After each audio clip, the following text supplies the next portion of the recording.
There we go. So yeah, this workshop, and I called it Let's Make 2022 the year you achieve your business dreams. And when I put out the note originally, I did say personal or business dreams, because I realized as small business owners, our personal lives are totally intertwined with our business lives. You can't separate the two. But as business owners, as Shailene mentioned us now, from a happiness point of view, we also need to manage our own happiness and strength as well, because actually running a business is quite stressful at times. And Lee, you've experienced this firsthand over the last few years, but also in the last 3 months with you ramping up FutureLec and seeing all the pressure that's put on you and your family. And I think what COVID did to me over the last 10 days is just make me recognize how sometimes as business owners, we're quite fragile. Because, you know, we are one-man bands, and I can say that because there's 4 of us in the room. You know, we're one-man bands. A lot of stuff relies on us.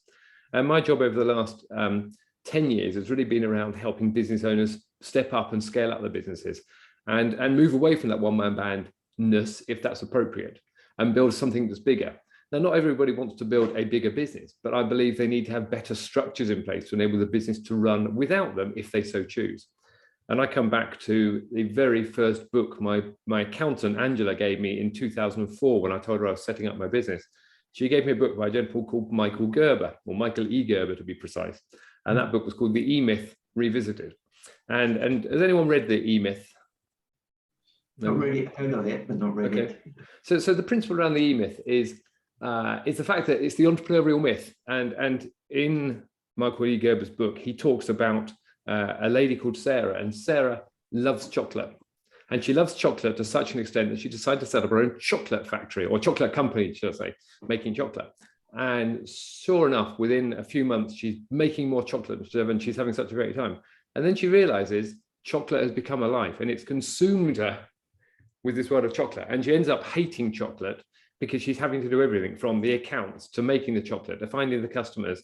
And she's got a family behind the scenes as well. And what Michael E. Gerber says is actually it's a myth of entrepreneurs running their own businesses. You need to have structure around you. And I think when Andrew mentioned about, you know, business expansion through partnerships, actually partnerships can be many different things. It's about how do you find people that can support you in your goal to where you want to go. Because if you're doing it all on your own, as I found out last week through COVID and then today, you actually struggle. And it's a hard thing to be running a business on your own all the way through. So I wanted to put this workshop together as a way of just helping people plan out what the next year and 5 years might look like. And I say it's a personal workshop and a business workshop in the same way. And I want to give you as much as I can in 90 minutes that you've got some real content you can go away and do with, and we can talk again after this.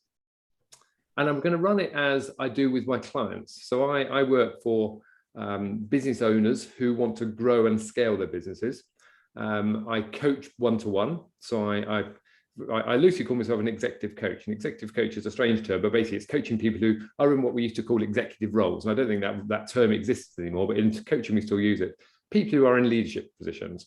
But I also say that actually at the end of the day, I'm coaching people because that's what I do. And people have things that stop them and prevent them moving forwards. And often when you're a business owner, you think it's the business content that stops you, but actually it's the context and what's in your head that stops you getting where you really want to be going. And I want to help you shift some of that so that we can put plans in place for the next year at least to help you move your businesses forwards in a more strategic way.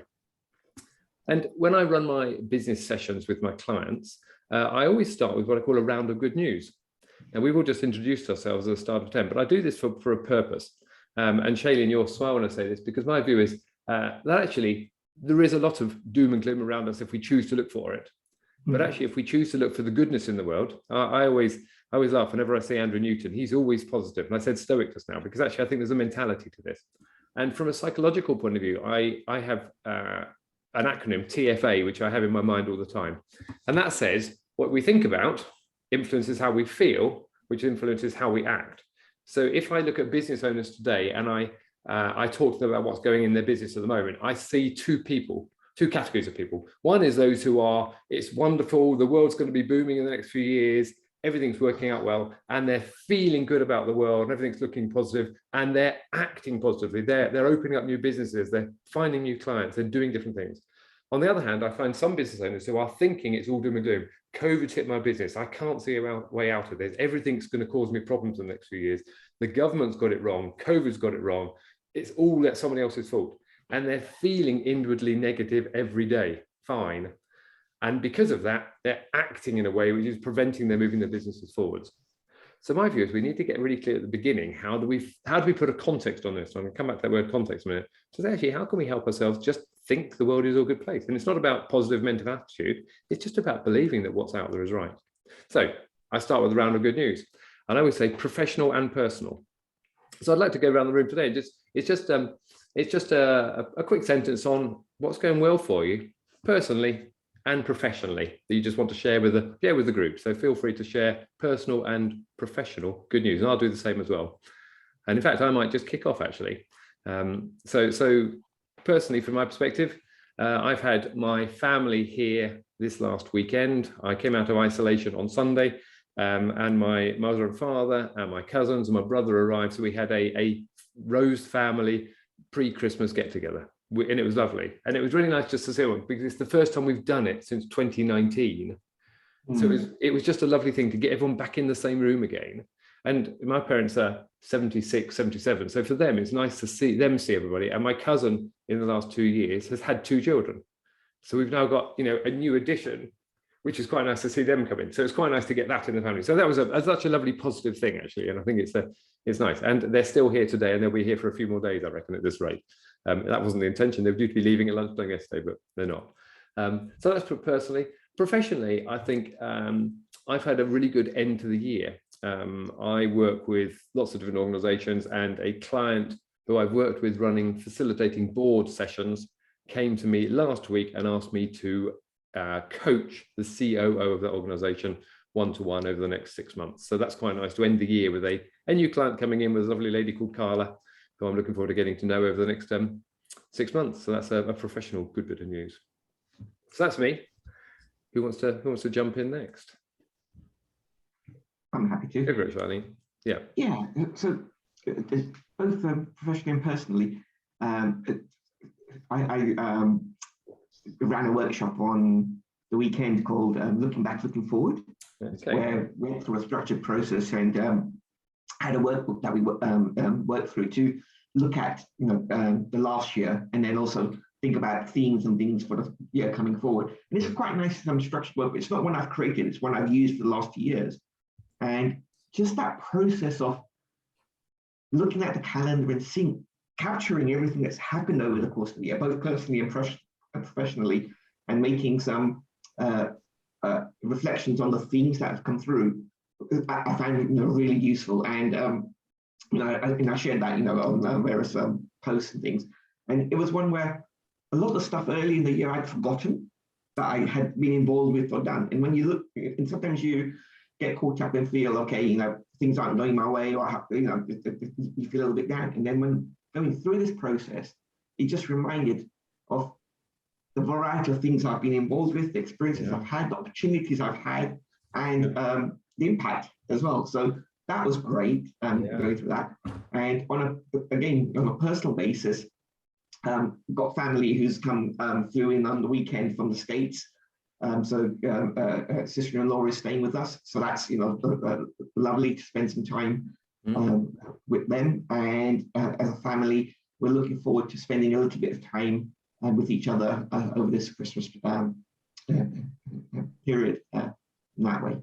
On a professional basis, like I said, just looking back over what's happened in the year has been great. And there's a few things in terms of, are you guys familiar with Canva, the tool which allows you to do various graphics and things? Yes, yeah.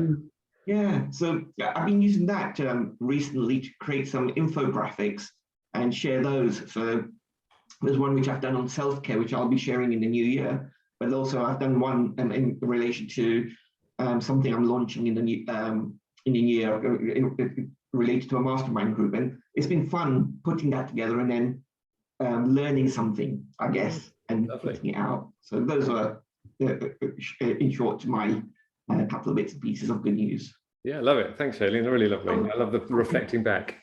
Sorry, one add value thing I'll share, which you guys may be aware of, and it's by a happiness researcher called Sean Acker, and it's a quote I often use. And the quote he says is, "When our brain is on positive compared to negative, neutral, or stressed, it's 31% more productive. So exactly as you said, that when we can be in a positive frame of mind and have that positive energy, we're more productive than when we're negative, neutral, or stressed. And the sciences back this up. Lovely. That's a lovely one, actually. I love that. Who is the gentleman that's done the research you mentioned? Sean Achor. So W in the name Sean and Achor surname. And he's written a book called Happiness Advantage. Okay. Lovely. Like that. That's brilliant. Thank you. Lovely. Thank you. Lee, Andrew, who wants to jump in? Just a brief personal and professional. Yeah, I'm happy to go. Okay. Yeah, so from a personal perspective, positively, I'm moving home tomorrow. But there is two sides of that. I've been here 12 years, and I love my home. It is as much as it's going to be an emotional day handing the keys back over on the 6th of January. It's positive that me and my family are able to move on to our next home. Our family's a lot more grown up than what they were when we moved in here 12 years ago. My youngest daughter was just turned 1.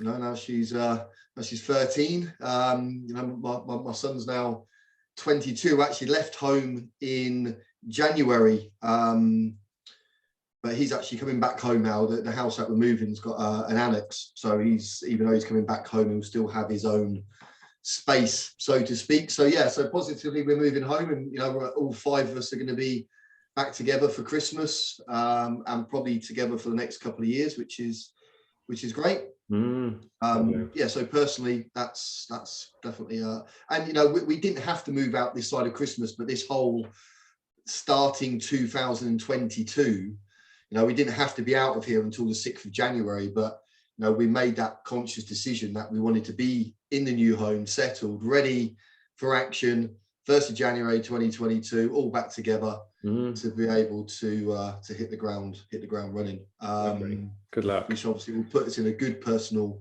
position for 2022. And I know my wife's absolutely desperate to get our first child and eldest son back home, where she can obviously look after him and do all the things that she's been doing as a mother for the last 23 years. But she's literally lost her right arm for the last 10 and a half months, and it has been really difficult for her to manage. But there's obviously all mothers and parents, but yeah, Joseph was very poorly when he was born. He was literally 2 pounds pre-eclampsia and in a hospital for the first 6 months. So they've got a very, very special bond. But anyway, so that's what's going on for us personally and business wise. So as of setting up FutureLec on the 2nd of October, pipeline increased really, really quickly, which is great, but pipeline's one thing, but converting that into orders is another.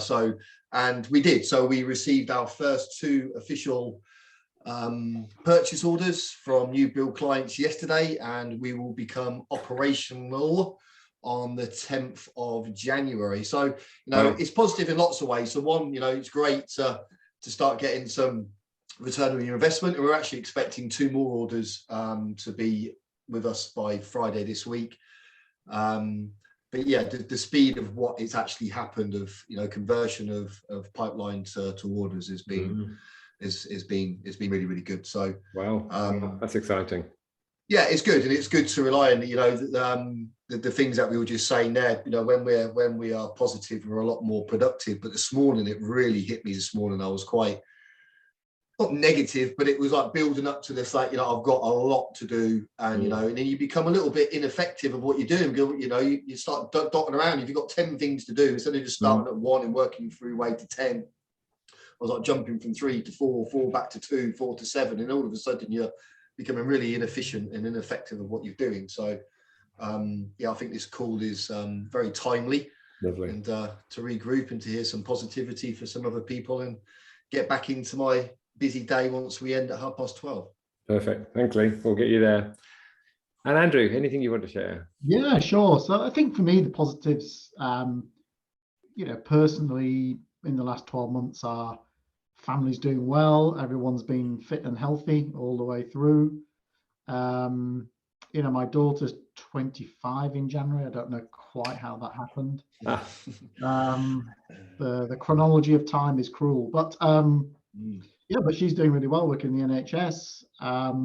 She did philosophy at university and is now working in equality, diversity and inclusion, doing lots on COVID vaccine rollouts and stuff, and just absolutely doing well in a very stable relationship, well settled in Manchester, doing well.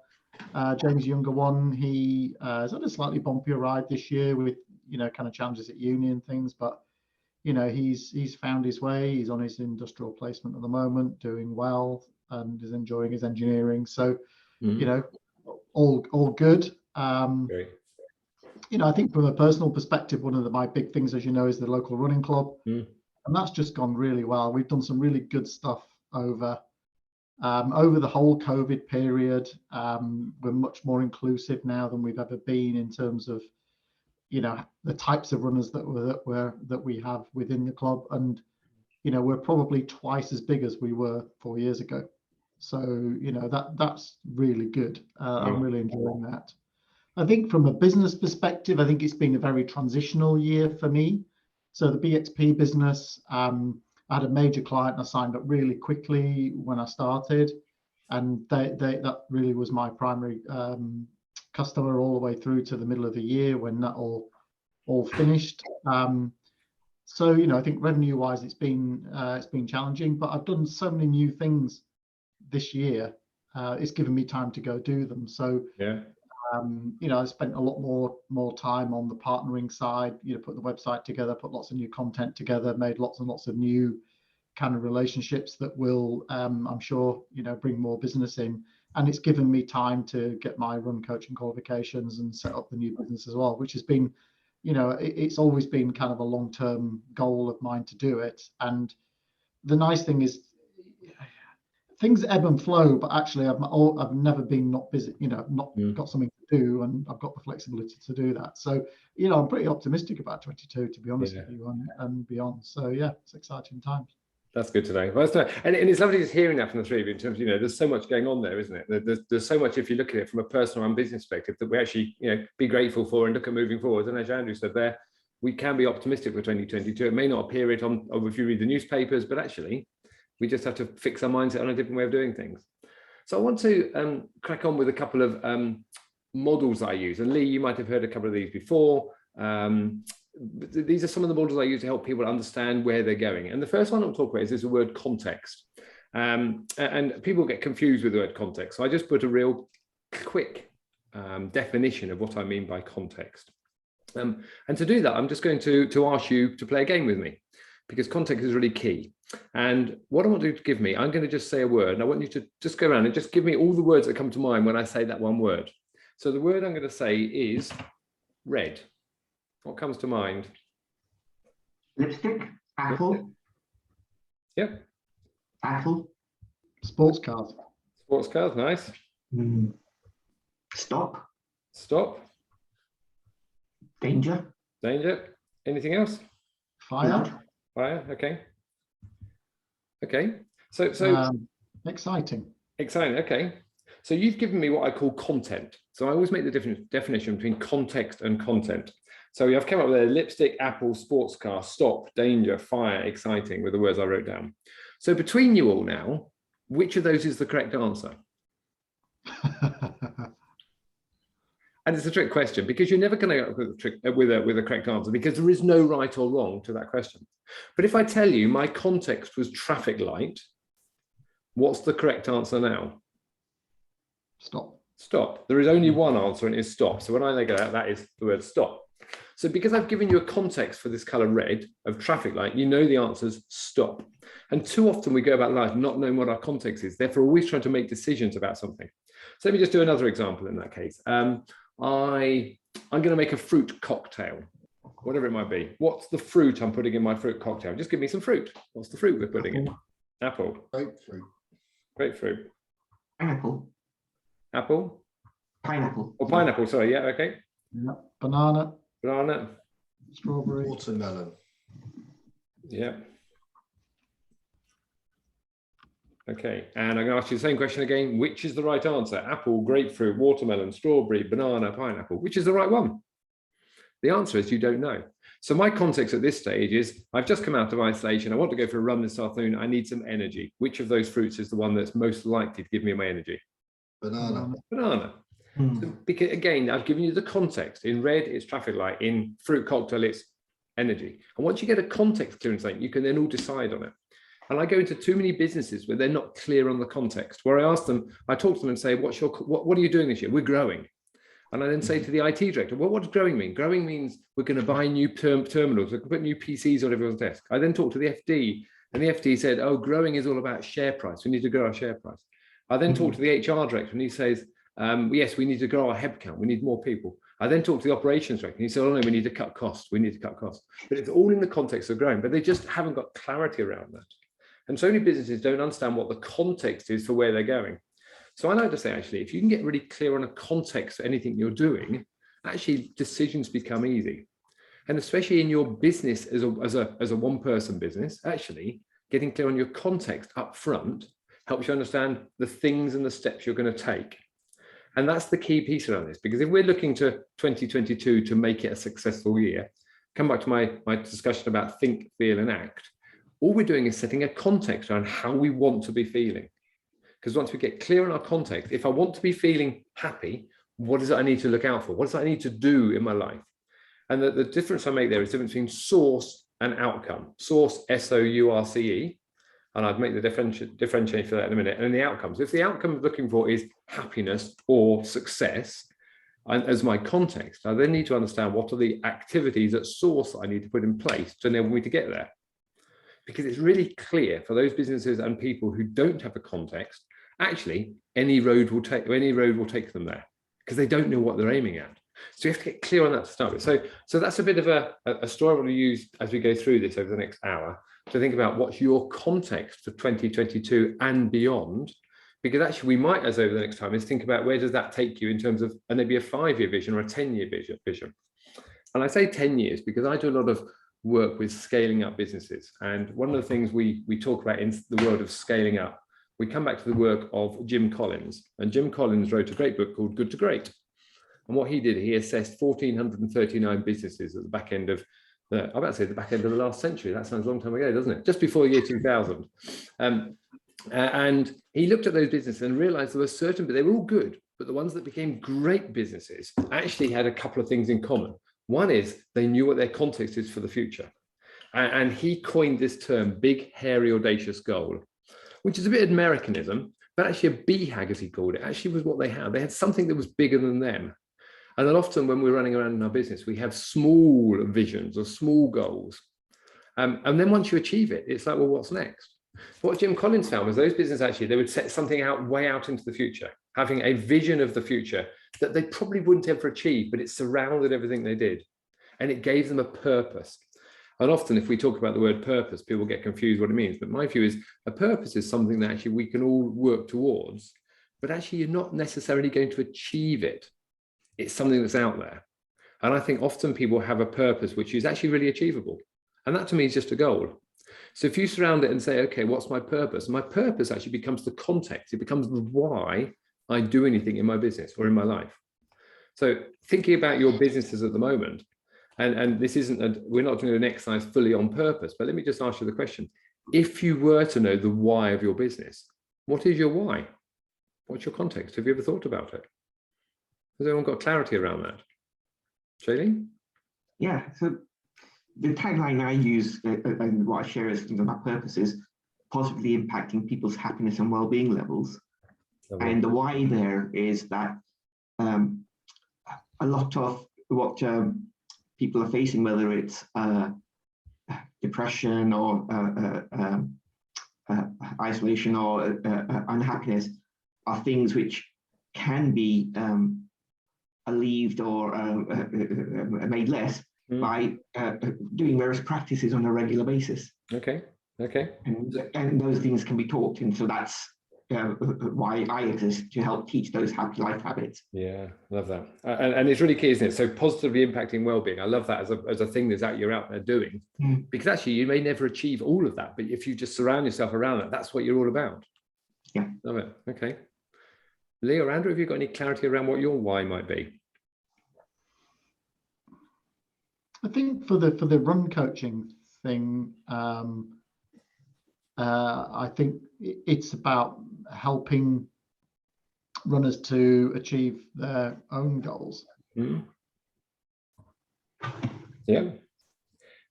And I think that's it. It's only one thing you mentioned to me before, you've the couch to 5K type of approach, where it's actually people who have never run before, but actually realize there's something in their life they want to go and do.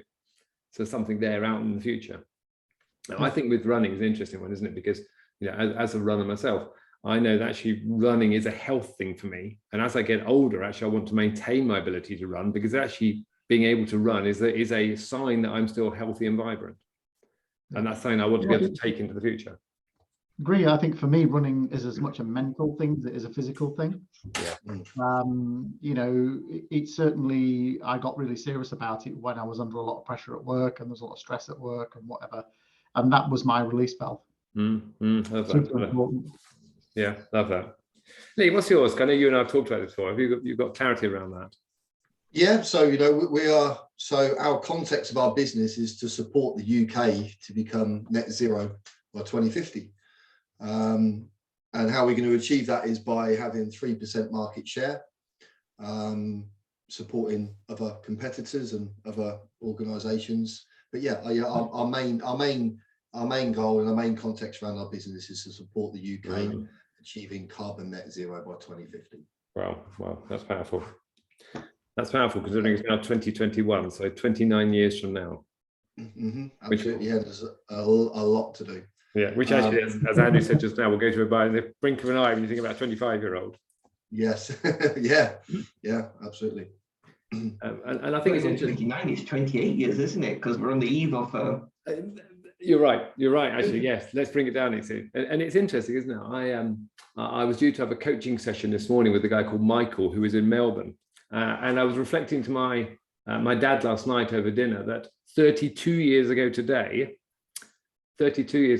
we were in a camper van as a family driving north from Adelaide to Alice Springs. And so today is the shortest day, and the Tropic of Capricorn runs across the road, on the road between Adelaide and Alice Springs. And there's a photo of me stood across the Tropic of Capricorn on the shortest day with the sun directly overhead. And I said this to my dad last night, and we said, that's 32 years ago. And you realize how quickly that's flown by. And I think this is the key. When Andrew mentioned about, a 25-year-old and how quickly that's gone. And you talked about Joseph, Lee, in terms of, that time from him being a 2-pound baby. Yeah. We need to get really clear. 23 again in January. It's crazy. But I did have this conversation with Eve, my wife, this week, because time does seem to go quick. But then if you actually reflect and look at actually what you've done in that time, yes, that's because you go, wow, this year's gone really quick. But then we started to, this year has gone really quick. But the amount of stuff we've actually achieved in these last 12 months is crazy. It's amazing. It's amazing. And I think that's where, Shailene, you mentioned that just now about, the looking back, looking forwards. I think this is a really key thing. We often don't take stock and say, okay, what have we done in the last 25 years, 32 years, or the last year? Because actually, we've all done a lot of stuff during this pandemic. We've got on with stuff. We've done things. We've set up new businesses. We've moved things forward. And I think this is the key piece. It's about reflecting and saying, I've not just sat still and done nothing. I've moved on. I'm moving things. And my view is actually we need to start thinking longer term and say, what is it we want to do? Where do we want to be in the future? So come back to Jim Collins' work. What's my BHAG? What's my purpose? And Jim Collins says, let's look at something 10, 20, 30 years in the future, which you say, okay, what is it? Now, a lot of people say, that's too far. I can't grasp that, which is why it's about purpose, about something that surrounds everything you're doing. But the key is then what Jim Collins then says, okay, let's now go out in time and reflect what it would look like out there. And what he does is actually said that sometimes 25 years is too far to people reflect on because they don't know what the world's going to be like in that. Yes, we might be almost carbon net neutral by then. But actually, let's come back in time, metaphorically, and say, where do you want to be in 5 years' time? So by the 21st of December, 2026, where would we like to be? What would we like to achieve? Caribbean. Again? The Caribbean. I think. The Caribbean, that'd be nice. Yeah, on holiday somewhere, anywhere but here. And the point is, we've got to be really clear about some things we can control and some things we can't control. And I think this is the key, because a lot of people get stressed and upset and frustrated because they're trying to deal with stuff that's out of their control. We can only manage what's within our control, what's in our sphere of influence, as Stephen Covey talks about. So I want to look at now, it's okay, within your control, what is it you want to be looking forward to? And I'll introduce you to a couple of tools. And the tools I'm going to introduce you to in no particular order are my pint glass full of water, my rocks, because their rocks are going to go in the pint glass. And I also want to think about what I call a one-page personal plan. And I put this in place because this is more about understanding ourselves. And the one-page personal plan says, let's just go out and understand what are the things that are really important to us, because our business will be there as well. And in the one-page personal planning, the 6 Fs that come to mind. And these 6 Fs are the things that most people on their deathbed look back and say, these are the things that are really important to me. And in no particular order, those things are family, friends, faith, whatever faith means to you.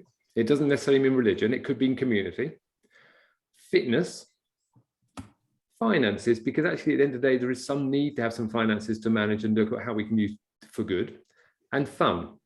So to me, those are the 6 Fs that's worth considering. And within the finances piece, that's where your business fits in. But if you think about the other Fs, family and friends at the top end, because actually, I reflect on it at the moment. I'm sitting here with my parents and my brother and sister-in-law in the house. It's brilliant to see them. And often we forget to put those rocks in the glass, to come back to that analogy, early on. And drifting on 32 years down the line, it's very easy to say, I forgot, or I didn't get time to see them. Because actually it's within our control, but other stuff got in the way. So the view I have is to say, okay, let's look at the achievements we've got in each one of those 6 Fs areas. What have we done? But also then, as Shailene said earlier, let's look forward. What do we want to do? What do we want to put out there? How do we want family to be part of what we're doing? How do we want friendships to be part of it? It's a known fact that most men, it's interesting, Samantha didn't turn up today, but most men lose contact with their friends as they get older because they get busy and doing other things. And actually, there's a great book called Younger Next Year, and I can't remember the author at this moment. In Younger Next Year, it was written by an 84-year-old and a 56-year-old. And the 84-year-old said the thing that sustained him most was his friendships.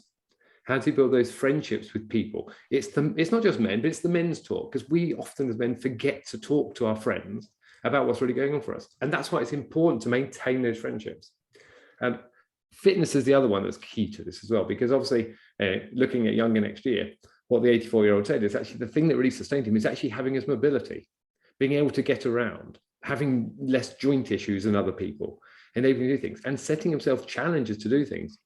And I think this is a key thing that often a lot of us move on through life. And, looking here, we all look like we're fit individuals, but we need to look at how do we maintain that over the next 10, 20, 30 years so we can still be running. I was reading the other day, I get a newspaper, which if you've not read it, I would recommend you subscribing to the Happy News. Has anyone come across Happy News? Okay, Lee's got it. So Happy News is written by a lady called Emily Coxhead. And she created because she got fed up reading the newspapers full of all the down news. So she created Happy News, and she goes around the world every quarter and pulls in all the happy stories. And one of the stories that was in this month's edition, which I read, was about a lady who's just broken the 100-meter record for a 100-year-old. And she competed in the Centenarian Games and completed it in just over 1 minute. And I think that's pretty amazing for a 100-year-old. So I put that out there in terms of fitness and how that comes together. So what's the goal you want to achieve? So I talked about family, because obviously that's key to it as well, if that's important to you. Friends. I come back to faith as well. So faith can mean things like community. It can mean religion. It can mean spirituality. But it's all being clear about what does faith mean to you? Because I mean, a lot of people they may say, I'm not religious, but actually they're part of something else. So community groups. How do you want to build that into your life over the next period of time as well? Because if you get clear around that, faith can be bonding for us all, can build the friendships as well, but also we can get stuff done, whether it's religion or community, we're just bonding together. So there's something there about, how do I build faith into my life? So I've got some form of other thing that's with me as well. So I think that's a really powerful piece. And then I come to this word finances. One of the gentlemen I work with quite closely, a gentleman called Nick Mark. So Nick was very instrumental in working in Bhutan when Bhutan decided they want to create a gross national happiness index.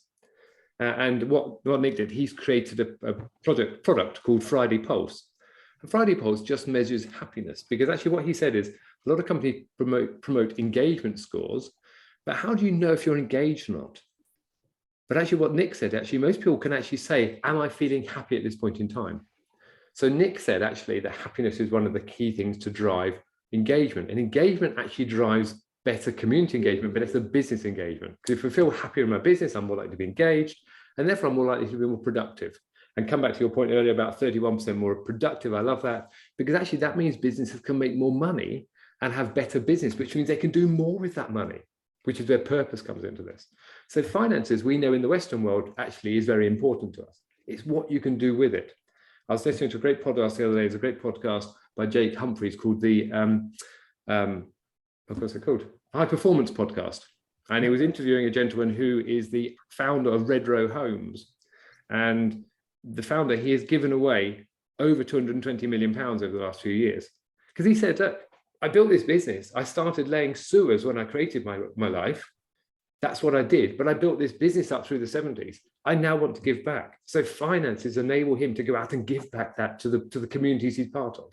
He's funding cancer treatment. He's funding cancer departments in hospitals. But the money enables them to do that. So I think we need to be, a lot of people shun finances, but actually finance is really key because we can do so much more with it. So I think it's worth just reflecting on those things. And when we actually look at those 6 F's together, actually it's really clear, but we often don't think about what we want to achieve, and then also think about what habits or rituals you want to put in your life to enable you to do it. So I use the word rituals and habits interchangeably, but actually if we get clear on it and put it in our diary, we know we're going to do it. Because so often we forget to ring our brother or our mother. We forget to do our fitness training. We forget to go to church or whatever other faith means to us because we're busy, busy, busy. So put it in your diary and make it clear about it, and then it will happen.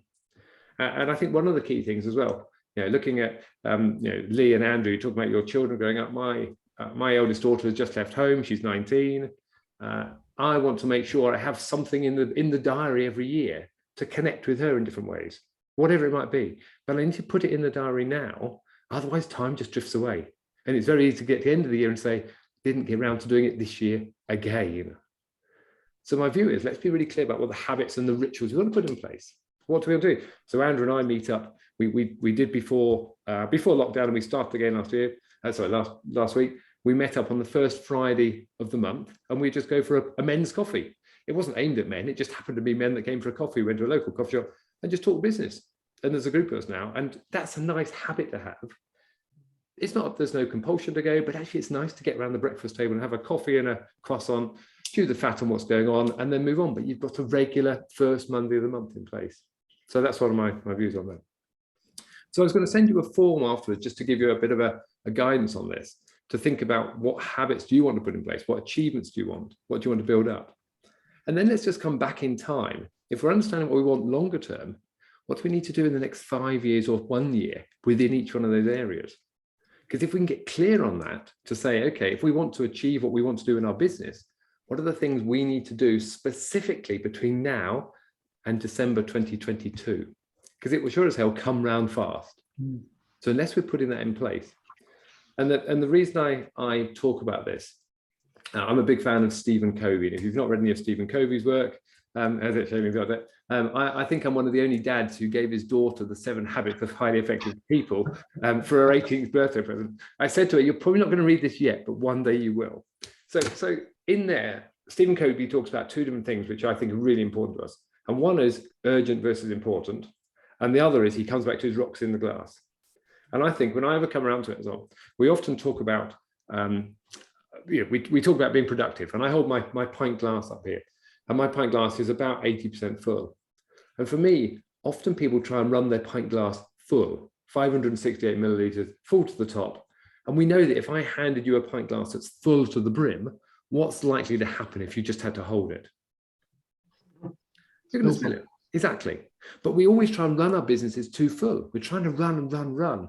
Which actually there's a maximum which Lee and I talk about in terms of capacity around maybe 75 to 80%. And let's get clear on how do we become more productive in there? Because if we're trying to run our business too full, actually we're liable to fall over. We're liable to spill some of it. But most business owners have a pint glass of capacity in terms of the number of hours they've got in a day, but their revenue is probably only half of that or somewhere else in the glass. And in fact, most business owners, when I talk to them about how full their glass is, they know what their revenue is, they know what they're making, but they don't know what they could do with their glass. They get stuck in the habit of just managing revenue rather than saying, okay, what's the top of my glass look like? So we have to get clear on that. And the key there is to work out in our businesses, if we know what our water level is, are we filling our cup up to get more productive and get more out of it? Or are we going to grow it to become the next big cup? Where do we want to go from here? Because actually it just sets the context around it. Are we filling a cup or are we growing the cup? And in our lives, I think the same thing happens, that we often get confused and we forget about how to become more productive because we're too busy just doing things. And I think the thing that Stephen Covey says is, if we're too busy working on the urgent, the phone ringing, the email coming in, whoever's boss shouting at you to do something, actually we're never going to achieve the things that are really important to us. And that's where family, faith, friends, fitness, finances, and faith come in. Because those are the things that, in my view, are the really important things, which we often forget to set a context around up front. So we're too busy doing to forget about it. And this is where I come back to my, I mentioned rocks. Stephen Covey is a brilliant one on rocks. And I pulled up some rocks today. I love rocks. My brother was a geologist, and I've loved rocks from the very beginning. So I've just picked up some rocks here. And the key with rocks that Stephen Covey says is, if our glass is already full, when we put our rocks in the glass, all that's going to happen is our glass is going to overfill, because we can't actually do the things that are important, because the rocks represent the big important things in our lives.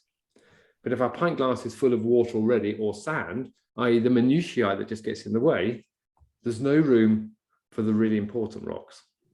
And these really important rocks are the things that really help us in our lives. So my 6 rocks here, in this context here, represent my 6 F's. Because to me, those are the important things we need to put in place to enable us to do what we need to do. So that's a bit of a preamble in terms of where we're going with this. So I need you to get the concept of the rocks, understand your pint glass, understand how full your glass is, and understand the context. Because we're now going to go out and just have a little bit of an experiment here. And we're going to experiment because I was talking to my friend Doc the other day, and he drives a DeLorean. And his DeLorean, when he hits 1.2 gigawatts, can go into the future. So Lee's talking about power and making net zero, but Doc doesn't care about that. He just provides power. So I want to get in my DeLorean now, and let's go out 5 years from now to work out what is it we want to have in place in our lives of business and family and friends, faith, fitness, and finances, that we need to put the rocks in now. Because then we're going to come closer to home in time to look at where we need to be in a year from now. Make sense? So I wonder, just literally, just if you were to just write down the 6 F's on your page, and just write down one thing in each one of those F's that you would like to achieve or do or attend to within the next 5 years. What are those things? And I'm saying 5 years or so let's go out to 21st of December 2026. And you can do more of this later on your own, but the key is just start somewhere. Now, Phil, obviously, I'm going to cheat here a little bit because I've already completed this one-page plan. You have. Not that I'm that great at sticking to it at the moment, but yeah, obviously. So the way the plan works at the moment is 90 days, 1 year, and then 10 to 25 years. Yeah, lovely. And I think that's the key, isn't it? Because actually, we need to really understand, okay, how does this fit in? How does this contextually fit into our lives? And if we're not clear about those things, we end up drifting on. Or drifting may be the wrong word, because as you say, if you look back, you've achieved an awful lot, but sometimes you forget about those other things. So we're going out to 5 years down the road. It's now the 21st of December, 2026. And we're just saying, what are the things that we've achieved? What's the big things in our lives that we've made happen? And I often ask people to write down their age at that point in time, but I haven't done that with you, gentlemen. But actually, that sometimes brings it home as the things you want to put in place to enable you to do that. old I'll be. Say again? How old will you So I'm be? trying Yeah. to think how old I would be then. I've lost Yeah. how old I am. Well, I suddenly realised I'm going to be 56 in 5 years' time. 56, still running. You're a young man. Yeah, mate, exactly. Thanks, Andrew. I'm glad you say that. This morning when I woke up, I certainly didn't feel a young man when I woke up. This morning.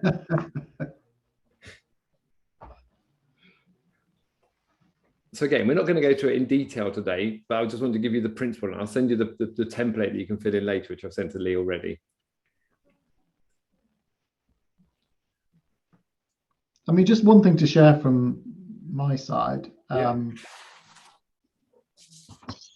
You know, most of these things I'm quite happy with, but there's two areas that I've kind of definitely focused on more, is on building more friends, and not friends of ours as a couple, but Okay. you know, my own friendship groups with, you know, obviously mainly guys who were in a similar situation. Because I think you're right. I think there is a context there where we're not as good at keeping in touch with our friends, but you know, we tend to be busy, and it's often the wives that organize the social things. And my father-in-law's really struggled with this because you know, my mother-in-law died 2 years ago. He doesn't have any friends. Yeah. And he's 82. Yeah. Wow. He doesn't do any of those things Yeah. that help him get friends. So he's quite lonely, you know. Yeah. And I've always kind of recognized this. So, you know, I'm really going out of my way to kind of make friends locally here and have coffee and decide what but you know, guys are good at doing things together, aren't they, rather than sitting around and talking about stuff. That's true. So, you know, that's one for me. And I think the second one, which, you know, when I was having a hard time at work and I was thinking about what, you know, I wanted to do when I was more independent, it was all about, well, what fun stuff is there to do? What challenges do I want to take on? And those were the two for me, because I think the other parts of my life are kind of quite well sorted, really. But those were the two that I think, well, actually, when I get towards being independent and having more time, and these are the things I want to go and do. So what are the fun things to get done? Because we can miss out on fun, and fun's really important. Yeah, it is. It is. And I think it's interesting because, you know, if you're having fun, you're happy. You're smiling, you're doing things, and whatever fun means to you, actually, it does produce. You know, it's the endorphin approach. You know, actually, by doing stuff, you actually feel better about it, and actually, the frown lines disappear. We feel better about ourselves. We feel happier, and actually, we attract people to us as well. We do. People are more likely to be part of what you want to be doing if you're having fun and you're happy about it. Exactly. Unfortunately, most of the things I consider to be fun involve quite a lot of pain and suffering. But running around, yes. I mean, just to give you a context, I mean, without sidetracking you, but you know, we talked about the Couch to 5K. One of the best things we did with the running club this year was we did a Couch to 10K course, and we got 14 people who, all ladies, who were pretty much non-runners, but over 16 weeks, we got them to run the 10K in September. Wow. You know what? They were so buzzed. I can't believe it. You know, they were just sky high. I think that's amazing. And, you know, we formed a new group in the run club to keep them engaged, and we're really working hard to keep them going, because the danger is they stop and then you start from scratch again. So you know, it meant such a lot to them, because they said we've never been runners, we'd never think of ourselves in those terms. But yeah, you're right, you did a 10K. You've done more than 98% of the population's ever done. Wow. And it's interesting, isn't it? Because I mentioned that word faith earlier and said that faith doesn't necessarily have to be religion or the traditional sense of faith. Faith can be community. It can be about bringing people together. You know, if I look at the people that I know that go to some form of religious institution to worship, actually, they do it because they actually enjoy being part of something, meeting other people in there. That's the bit. It's the support they get from that community. And I think that's the thing that actually, why I say faith doesn't have to be religion. It can be something else where you're doing something else and building a community which helps us all longer term. And to me, that's what the running club does for you as well. Yeah, definitely. And I think, you know, faith for me is about believing and committing to something that you can't absolutely prove is true. Yeah. You know, and so, you know, faith in others, and faith that you can meet this goal, you know. I think, you know, that's why it's called that. I mean, you make a step of faith because you don't know it's an absolute fact. Yeah, I love that. I think that's really, really powerful, really powerful. Anyone else want to share anything on that sense? Yeah, I mean, with these success that you shared, and the big rocks exercise, it's something I've been doing for many years. Because, like yourself, for more than 25 years, Stephen Covey's work's been very influential and help to guide what I do. But what I've learned and share with these successes, and I think what you've shared here as well, is it's important to do each of them. And it's a case of not just focusing on one or two, but having energies and time put into each of them over, whether it's the week, one each day, or over the course of a month or whatever. Yeah. And like you said, scheduling it in. And what this does, the success, when done in that manner, as you quite rightly said, gives us happiness, but it gives us the seventh F, fulfillment. Yeah. And it also gives us balance. When we haven't got one of these being looked after and worked, that's when we feel out of balance. And those those six Fs also map onto, the physical, mental, social, emotional, and spiritual dimensions that Covey talks about in that way. And this is, an expanded. And the final thing I wanted to share was what Andrew was sharing as well. Family and friends. That is a real big important one in the sense of, family, friends, and I guess community. That sense of connection. Yeah. And that plays a real big part in our happiness. And studies have shown, like, if you look into stuff regarding the blue zones and that, where longevity is very quick, nutrition and health is there. And that sense of connection with each other is important. And in this day and age, especially with the pandemic, isolation has such a big impact on people. So where we can, whether it's just reach out and make a call or send a message and just let people know we're there. Yeah. Massive difference. I love that. And I think there's a really thing there about that connection piece. And I think the pandemic, we've had 2 years of this, and actually people have become isolated, and we actually have a responsibility to keeping in touch with them, because actually that's about building that connection as well. And it's what we all can do really easily. One piece that we're going to come on to in a few minutes' time is thinking about, let's bring that closer to home now and say, okay, in the next year, what do we want to do? And I want to just throw in the word SSC. And SSC is simply stop, start, continue. And then I'm going to throw two more in, which is more of and less of. And those are the 5 questions I think we all need to ask ourselves when we look at that list of those 5 plus fun Fs. And I will say 5 plus 1 F, fun Fs, because I think the fun F is the thing that we all need to be focused on, but not, as we get older, a lot of people forget about fun, but actually it's so important. So I say, okay, now let's look at that list under those 6 Fs and say, what do we need to do more of? What do we need to do less of? What do we need to stop? What do we need to start? What do we need to continue? Because those are the bits we start doing it. And we have to start putting that in our diary.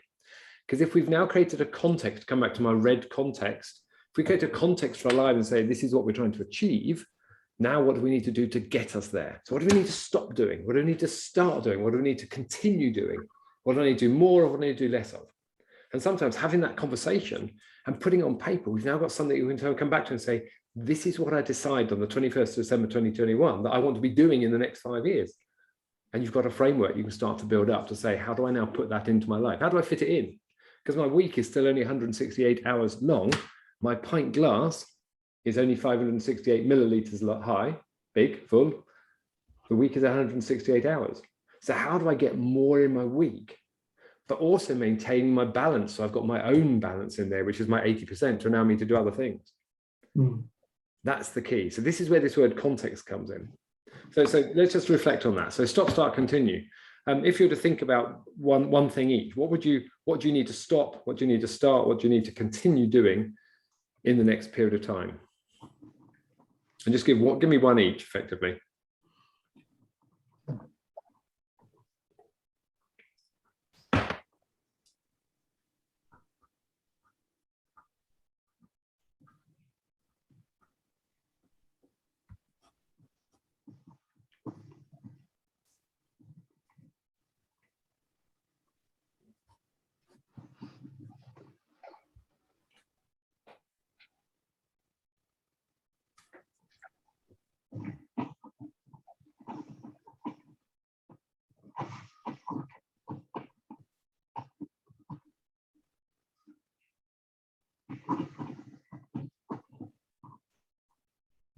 Yeah, we're not going to get trying to write it all out today, but again, I'll send I've got my answer, so I'm happy to start. Okay, go for it.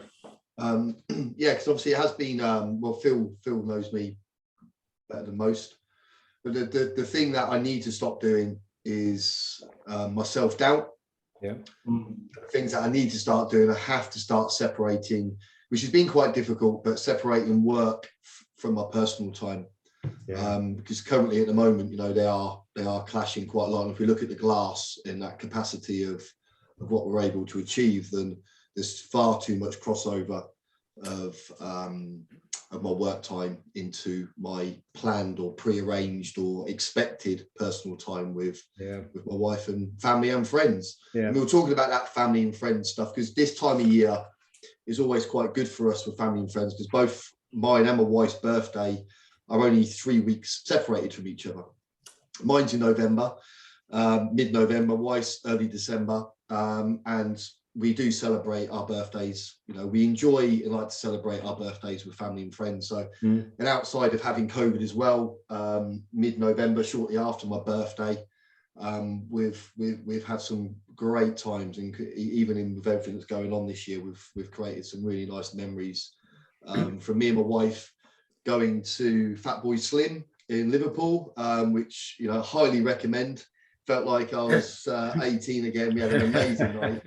Unfortunately, both contracted COVID in the going there, but anyway, it was an amazing night. And then for Eve's birthday, we went to Birmingham Christmas Market and found an amazing tent that was just off the beaten track with a couple of friends and stuff and that as well. And we ended up having a great time. But yeah, just going back to the family and friends thing and that isolation as well, because it's I'm a real people person, and going from being up to a group COO executive level with, you know, people working with you and for you and stuff, and then going back to running your own business and doing everything pretty much on your own has been a real, probably the toughest experience out of everything, is that not isolation is not getting out, but just isolation of not having that team, that culture that we helped create at the other business. And it's been quite tough. But in sometimes when I'm on my own too much, I start to create self-doubt.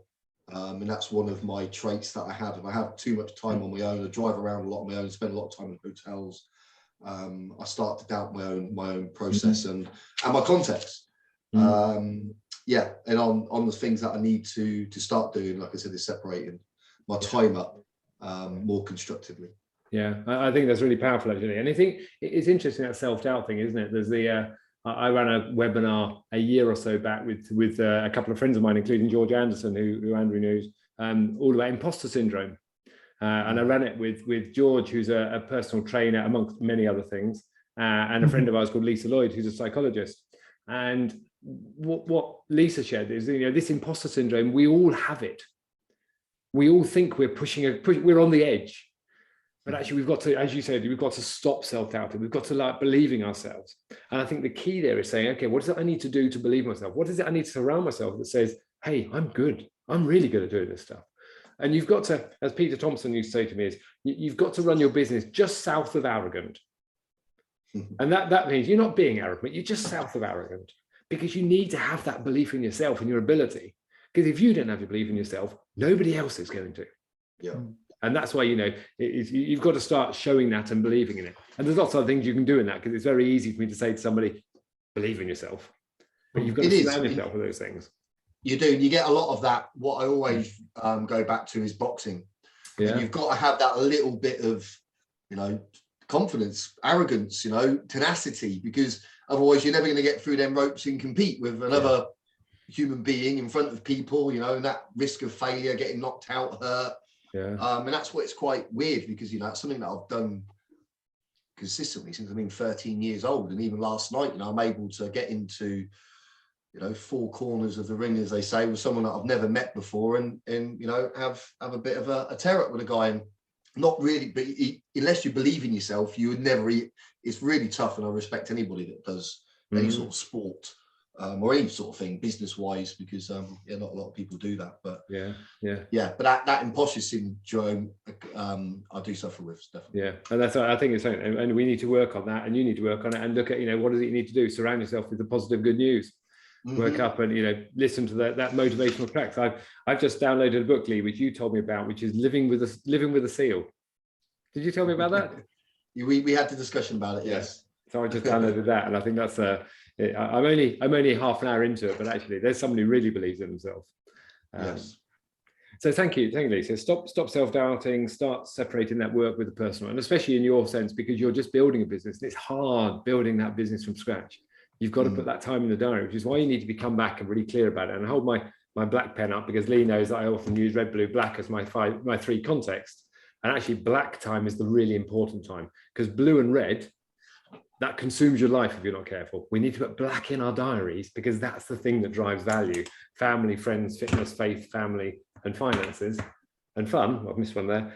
That's about black. You've got to put that in. And if we're just doing red and blue, which is making money and spending money, we're not getting time to do this. And that's where we lose out. So, okay, thanks, Lee. Anyone else want to share something? Just we've got 20 minutes left. Does anyone want to share anything or what they need to stop, start, or continue, or do more of, or do less of? Yeah, I'm happy to. On the stop, it's similar to Lee, self-doubt aspects are there.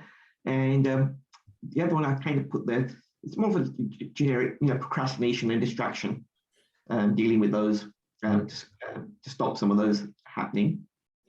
Yeah. And on the start, it's more on the professional basis of putting in the infrastructure in place to reach into corporates also, and go more full in with that approach. That's my big one for the next year. Lovely. And on continue with my daily habits and routines. Lovely, because that's the thing you're really good at, and you've got that there, and it probably centered you nicely to understand what you do. Lee and I have talked before, and I'm sure you do the same, Shailene, in terms of some morning routine. It gets you set up for the day. And that's to me about setting your context for the day. So thank you. Andrew, anything you want to share above what you shared before? I mean, it's a good process, and it's making me think really hard. So I don't have any immediate answers. I mean, I think one of the things that I have done but have stopped doing is not having opportunities for one-to-one time with the kids. Yeah. So when they were both 18, we went away for a weekend. I went away for a weekend with each one of them, but actually just having that one-to-one time for a day or 2 days or whatever is actually quite important. Yeah, really important. Because you don't, it's a bit like they say with children, isn't it? You don't get quality time without quantity time. Yeah, I remember you going up to Norway years ago. That was fantastic. I mean, James still remembers that. I mean, that's 2018, yeah, so 3 and a bit years ago. Wow. And that was a good one. I think on the fun thing, I think the challenge is, now that there's just 2 of us at home, it's working about, well, what does that mean for both of us? I think, because it's not just about what is fun for us individually, it's about, what is that for us together? Yeah. I think that's a big challenge to think through. Yeah. I think that's really interesting, isn't it? Yeah, I'm not there yet in terms of, I've still got a 16-year-old at home, but actually you're right. Exactly. We need to be thinking about those things and planning that in over the next few years to how do we manage the time together when it's just two of us. Definitely changes the dynamic. Yeah. Completely. I don't think we figured the answer to that out yet. Yeah, that's interesting. So we've had a bit of a journey here in terms of thinking about 5 years down the line, and I haven't specifically told you to think about a year. But if we now use that stop, start, continue and say, let's understand what we want in the next year, in this next 12 months. So if I reverse the DeLorean now and we come back to the end of next year, 2022, 21st December 2022, one thing all of the bright ones amongst you will notice that a year is actually just 4 chunks of 90 days. And if you could then plan out 90 days plus or minus a little bit, we've actually got 4 90-day sprints between now and the end of next year. And what I like to say is, what are the rocks we need to put in each one of those 90 days? And the key to this, I use that word, I started this session by talking about the word context. I want to really think about the context you want to put on this next year. And you might find one context, or you might find 4 90-day contexts. But either way, I'm having an overriding one to say, what do we want to achieve? And the word I often use is theme. So any of you youngsters will remember the Blue Peter theme, and they'd have what's their thing they're raising money for this year. And often they would have their church spire meter, where they were building things up and putting stuff into growth order, but actually what they're aiming at is up here. So I'd love you to think, okay, if we're now thinking a year from now, in general terms, there's a lot of content that's going to go on in our year. But let's think about our big rocks we want to put in over the next 4 sets of 90 days, and understand what's the context of my year? What's the theme I want to put around it? And if I was to give it a name, what would that theme be called? Because the next piece of this is when do you know how you've achieved it? Because in Blue Peter terms, they knew when they'd finished their church spire or whatever they were raising money for, because they could see it and they could color it all the way through. So how do we set ourselves a theme of what we're trying to do in 2022 based on getting to the end and saying, okay, this is what we're aiming at. This is how we're going to get there. So have a think now in that case around what a theme could be, what a context for you could be. In the same way I talked about the red being, getting clear at it. When I said about traffic light, you knew the answer was stop. Stop was just content in there. Or when I looked at the fruit cocktail, all the fruit was just content. But actually the context in that case was energy. So what's your theme that all that content will start lining up for that you need to be working towards over the next 12 months? That when you get to 21st December 2022, you say, this is what I was all about. This is why I was doing it. So we're pre-planning the year now. Does that make sense? I wonder what your theme, if you were to give it a name. You sometimes need to be a bit creative here. What's the theme you put on it? And again, you may not know the right answer at this stage, because actually we've only got a short space of time to do it. Because actually, come back to it again, theme is all around setting a context. So we know why we're doing something and we're heading towards it. So what might a theme be for your next period of time? Have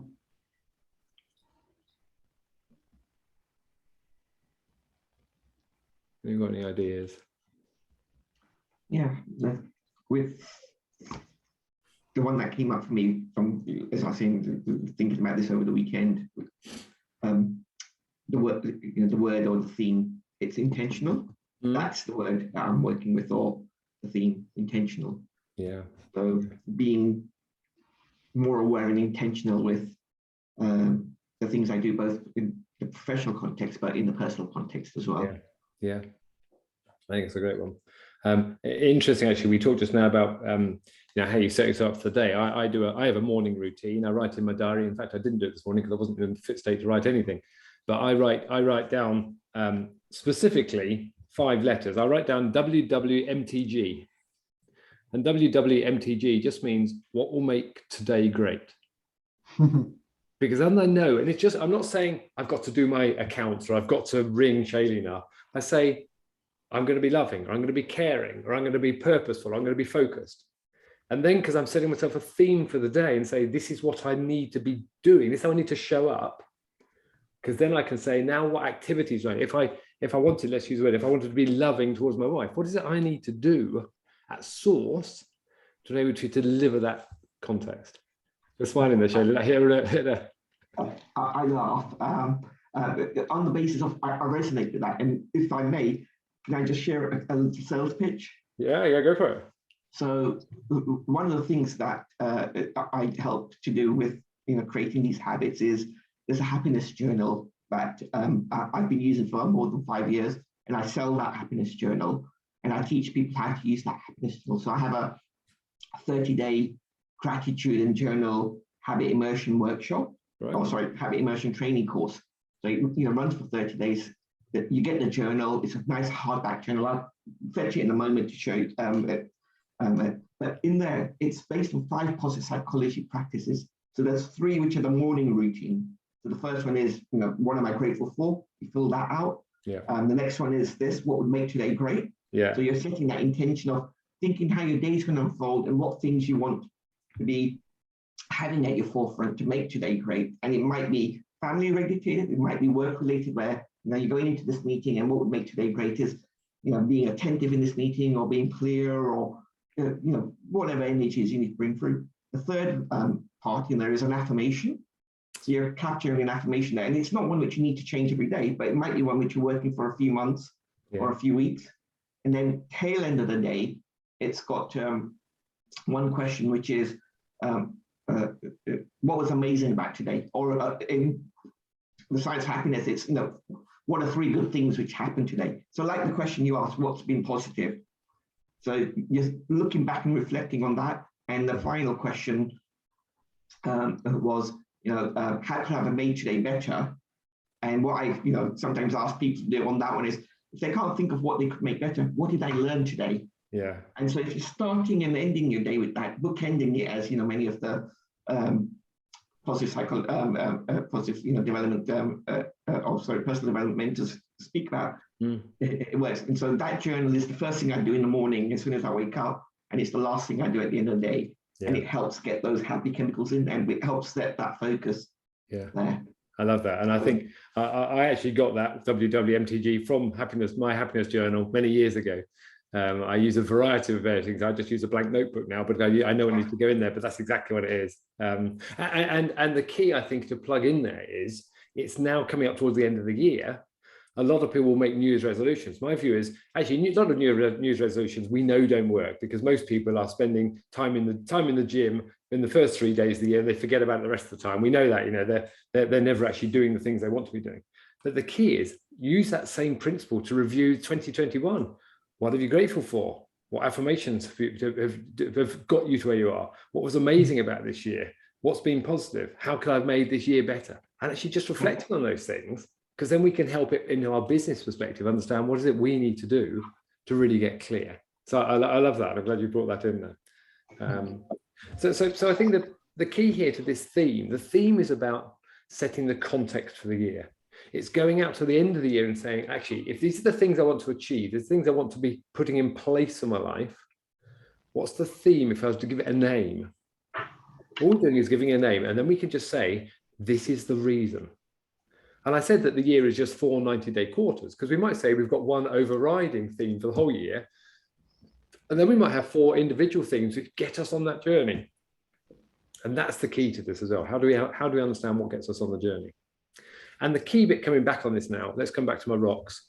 So Stephen Covey talks about this now. On my 4 90-day sprints, what are the big rocks I need in my glass each period over the next year? And I hold up 3 specifically, because I'm a really simple person. And the human brain can manage 5 plus or minus 2 things at any one time.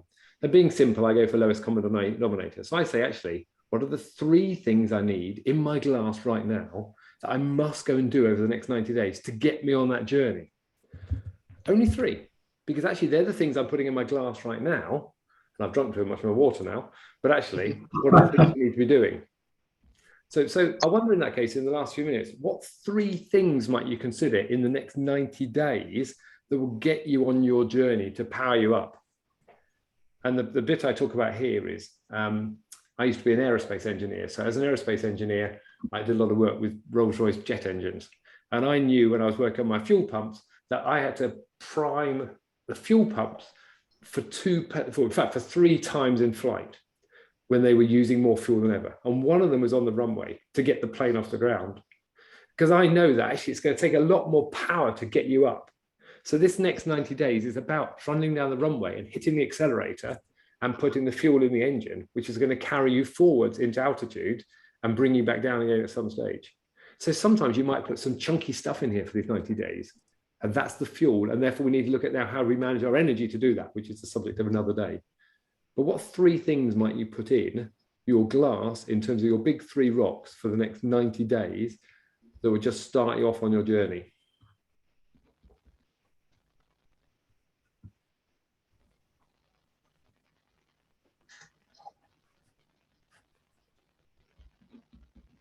And at this stage, I'm looking for contextual things rather than specific. We're not looking for detailed. We're just looking for the context again. The content will come later.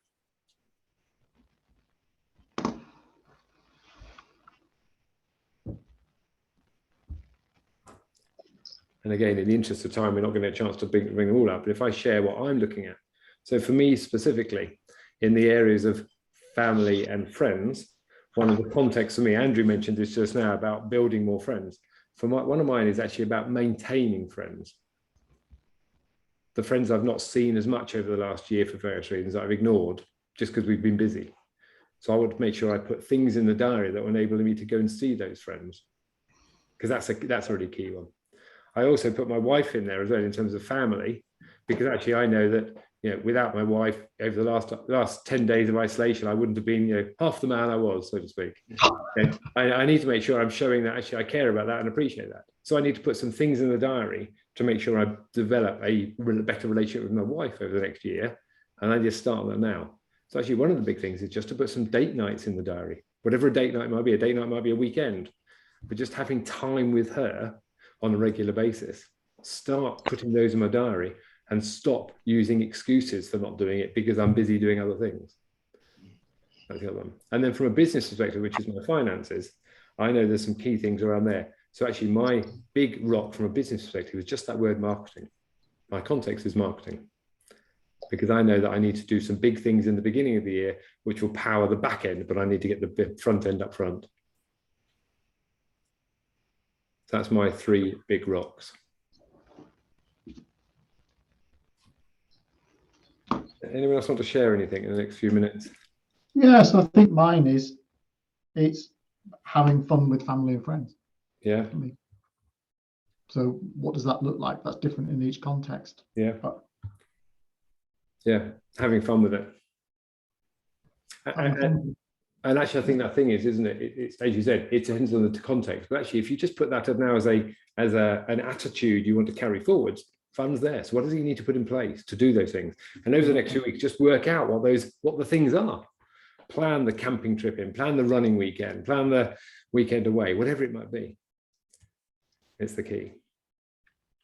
Yeah, and I think my theme for 2022 is going to be my wife. Like I'll just similar to yourself, Phil. You know, I've recognised how important Eve is. You know, we're going to be celebrating our 20-year wedding anniversary next year. You know, we're only 43, so you know we've been together since we've been 19 years old. So, and you know, businesses and stuff, and you know, Eve's really had to adapt to a lot of change again this year. And yeah, you know, it's probably the first time I've actually recognised that in our whole relationship. Wow. And you know, even though me and Eve have been together 24 years, we've never ever had a holiday together, just me and Eve. Wow. You know, in a long time. We've had a weekend, you know, but you know, a holiday where there's no interruptions. It's you know, me and my wife, and yeah, holding hands, watching that sunset go down, sort of thing. It's going to be that's the theme of the year. I know everything, the content and the context around business. Yeah. But I need to start putting more content and context into family, and specifically at the moment, my good wife. Yeah, I love that. I love that. And if only she could hear you saying this, because I think it's a great thing to say. So yeah, thank you, Lee. Yeah. No, well, you can, because you've recorded it, so you can cut out that. Yeah. Send it to you. Yeah. Lovely. Have we got time for one more? Just a minute, Shailene, if you want to share anything. Yeah, I think the 3 things for me in the 90 days, and I kind of look at these 3 areas in general. It's, you know, stuff for the self, stuff related to relationships, and stuff related to other, which could be work or community. So that's how I kind of use one set of lenses. So for myself, it's focus on energy and health. Yeah. For relationships, it's continuing to make sure, you know, adequate time is spent with family, and unfortunately it is, but just making sure it continues in that manner with the various challenges that life gives us. Yeah. And on the other, it's like I said, doing the things on LinkedIn as well as onto other arenas to help set up for the corporate stuff I want to delve into more. Yeah. To get infrastructure. Yeah, I love that.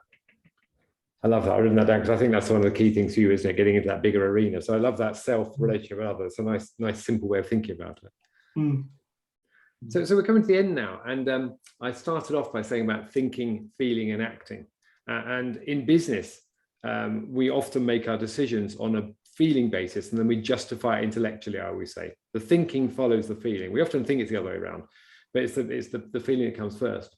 So we start off with a round of good news. All I want you to do now is just give me one word to describe how you're feeling right now. What's the one word? And I've thrown this in here, so it may have thrown you slightly off balance. But if you think about what's the one word that you're feeling right now, because that's the one word I want you to then think about how you maintain that if that's appropriate. So what's your one word? Positive, I mean. Positive. Okay. Deliberate. Deliberate, lovely. Thanks, Lee. And Shailene? I'll be cheeky and I'll do two. The first one is awesome. And the other one is grateful for the session that we've had with each other and the sharing that's happened. It's been a good use of the 90 minutes learning from each other, being reminded of things and hearing, each other's journeys and challenges. And so all of that's grateful and inspiring. But yeah, I feel awesome. Lovely, thank you. I love that awesome bit. Thank you. And at the end of the day, at the end of the day, we can trick our brains into what we need. But if we start feeling one way, we can think a different way, and we can then act the way we need to. So that's the end there. So I appreciate it. Thank you for turning up. It's lovely to actually just have a small group of us actually doing this. I wasn't sure how many people would turn up, so it's nice to do that. If there's things you need from me, feel free to reach out. I've got lots of other material that I'm happy to talk to you about. I know some of us are talking anyway. But all I can do is wish you a happy holiday. Hope all goes well. Keep yourself safe and fit and healthy.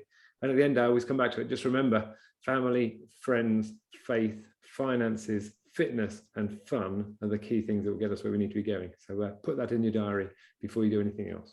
So thank you. Thanks, Phil. That's been really awesome. Thank you. Yeah, likewise, Phil. Thank you very much. Nice to meet you both as well. Nice to meet everyone. Yeah. Have a great Christmas. Thank you all. And take care. it easy. Enjoy the house move. I'm only a little Yes. No, thank you. Yeah, it's going to be great. Yeah. Cheers, guys. It's been brilliant. Thanks, everyone. Cheers, Thanks, Phil. Keep going. See you in the new year. Bye-bye. Bye. Bye. Thanks, Shailene. Thank you. Appreciate it. Yeah, great. It was really nice to see you. It's nice to get to know you a bit more. We will meet up physically in the new year at some stage. It'd be nice to come and see you and find a time just to talk more about some of the things you do, because I really enjoyed our conversation a month or so back, and I'd love to be able to continue that type of conversation going forward. So absolutely, and there's a lot of I think resonance in some of what you're sharing, in the way you're sharing it with what I